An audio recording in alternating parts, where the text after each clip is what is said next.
हमारे channel Nabeel Ahmad official को subscribe करें और घंटी के बटन को भी दबा दें ताकि हमारी हर नई आने वाली वीडियो आपको मिल सके। वीडियो को लाइक और शेयर करें। जज़ाकल्लाह।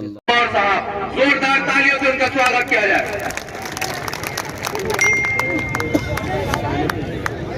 अस्सलामु अलैकुम।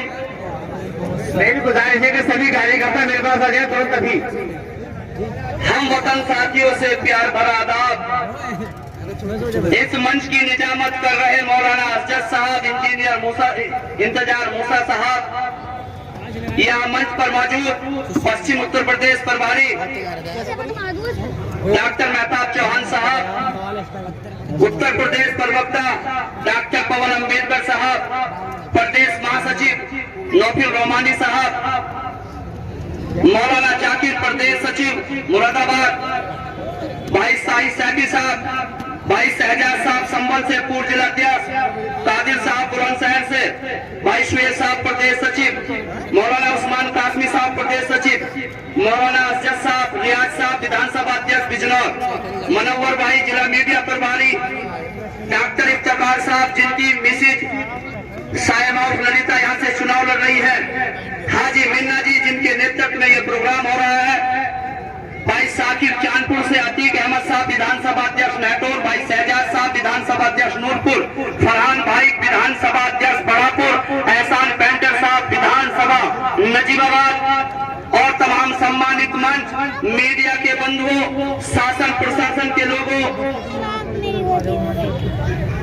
और सुरक्षा के इंचार्ज, मैं सभी का शुक्रिया अदा करता हूं। और जिन लोगों का मैं नाम भूल गया हूं, मैं चाहूंगा कि मैं पूरी कोशिश कर रहा हूं सबके नाम लिए जाए। मुनीर एडवोकेट साहब जो हमारे सदर से बिजनौर के संभावित उम्मीदवार हैं, मोइनुद्दीन अंसारी साहब जो बड़ापुर से उम्मीदवार हैं, कासमिया इंटर कॉलेज के retired principal master Abdul Naeem साहब, हाजी हकीम अब्दुल सलाम साहब और तमाम साथी हैं। मैं जरूर नाम भूल गया होगा, मैं सबके नाम नहीं ले सकता, मैं नाम भूल गया होगा। मैं हाथ जोड़कर माफी मांगते हुए सबका शुक्रिया अदा करता हूं जिला बिजनौर के कोने कोने से चलकर आपने इस मैदान में सर गिनाने का काम किया।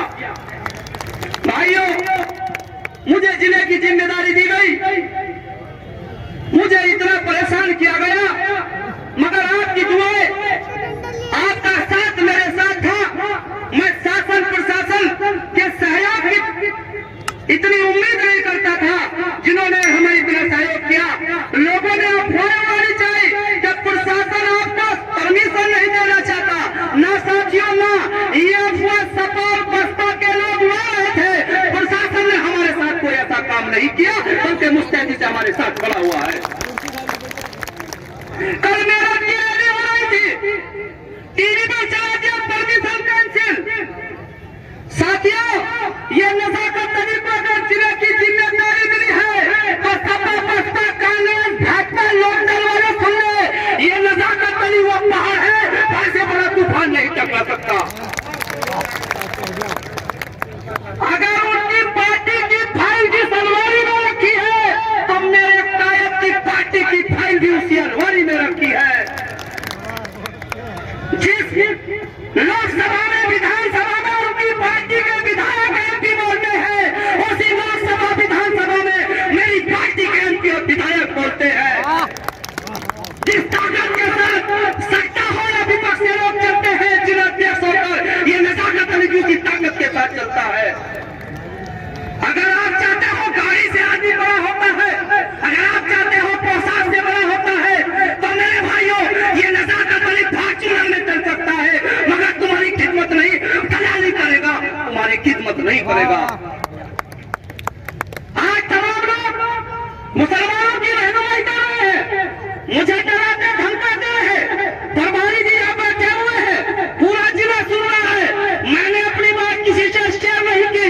जब मुझे कहा कि रैली को कैंसिल करा दिया जाए, आपको पैसे दिए जाएंगे, तो मैंने कहा था मैं अपने उस बाबू दादा की औलाद हूँ, मैं जमीन बेचकर जमीन बचाऊंगा, जमीन बेचकर जमीन नहीं कमाऊंगा। और मैंने कहा कि मियां हम शेर हैं और शेरों की गुर्राहट नहीं जाती, और लहजा नरम भी हो तो झलझलाहट नहीं जाती, झलझलाहट नहीं जाती। इस पूरे जिले ने मेरी सरपरस्ती की है, प्रदेश के लोगों ने मेरी सरपरस्ती की है। आप लोगों ने यहाँ पर ये दिखा दिया है कि जिला बिजनौर मजबूती से मजलिस के साथ खड़ा है। मैं चाहूंगा आप लोग तालियां बजाकर प्रदेश नेतृत्व को दिखाएं। मैं अपनी बात खत्म करता हूँ क्योंकि प्रदेश के तमाम लोग यहाँ बैठे हुए हैं। राष्ट्रीय नेतृत्व आने वाला है। मेरे भाइयों, 1 मिनट में सारे मीडिया के लोग कहते हैं कि आप 100 सीटों पर चुनाव लड़ रहे हैं, 100 सीटों पर चुनाव लड़कर क्या करेंगे। मैं आप लोगों को सवाल का जवाब देता हूँ। उन बेईमानों से पूछना कि लोकसभा के 19 के चुनाव में सपा बसपा ने गठबंधन किया था, 80 सीटों पर चुनाव लड़ रहे थे, दावेदारी प्रधानमंत्री की ठोक रहे थे। हम 100 सीटों पर चुनाव लड़कर मुख्यमंत्री की दावेदारी क्यों नहीं ठोक सकते। और पूछना कि अजीत सिंह 2 सीट लेकर केंद्रीय मंत्री बनते हैं, रामविलास पासवान 2 सीट लेकर केंद्रीय मंत्री बनता है, 5 सीट लेकर मायावती कांग्रेस का समर्थन देकर राजस्थान में सरकार बनाती है, 11 सीट लेकर ओम प्रकाश चौटाला का पोता अजय चौटाला हरियाणा में सरकार बनाता है। जिस दिन तुमने 50 विधायक दे दिए, भाजपा को छोड़कर जिसकी सत्ता बनेगी हमारी उसके अंदर हिस्सेदारी होगी। मैं अपनी बात खत्म करता हूँ क्योंकि मेरी वक्त इजाजत नहीं देता, क्योंकि मुझे जिले की जिम्मेदारी है, सबको देखना है। मैं अपनी बात खत्म करता हूँ इन अल्फाजों के साथ कि जमाना बहुत बुरा है। इस जमाने की हवा कोई दीवाना बताएगा और ना जाना हमारे माने लिबास पर हम क्या चीज है, ये आने वाला वक्त बताएगा, ये आने वाला वक्त बताएगा। फिर मेरी गुजारिश है गैलरी खाली कर दे, असद साहब आने वाले हैं, फिर ये गैलरी खाली कर दे। मैं चाहूंगा प्रदेश नेतृत्व के लिए एक बार जोरदार ताली बजा दी जाए। जय राष्ट्रीय एकता, जय भारत और इस देश के दुश्मन हो जा भारत। बहुत बहुत शुक्रिया। यह हमारी शासन और प्रशासन आया। अस्सलाम वालेकुम, जय हिंद, आदाब। बहुत खूब जनाब नजाकत अली कम्बोज, जिला अध्यक्ष MIM पार्टी बिजनौर। मोहतरम हजरात, हमारे लिए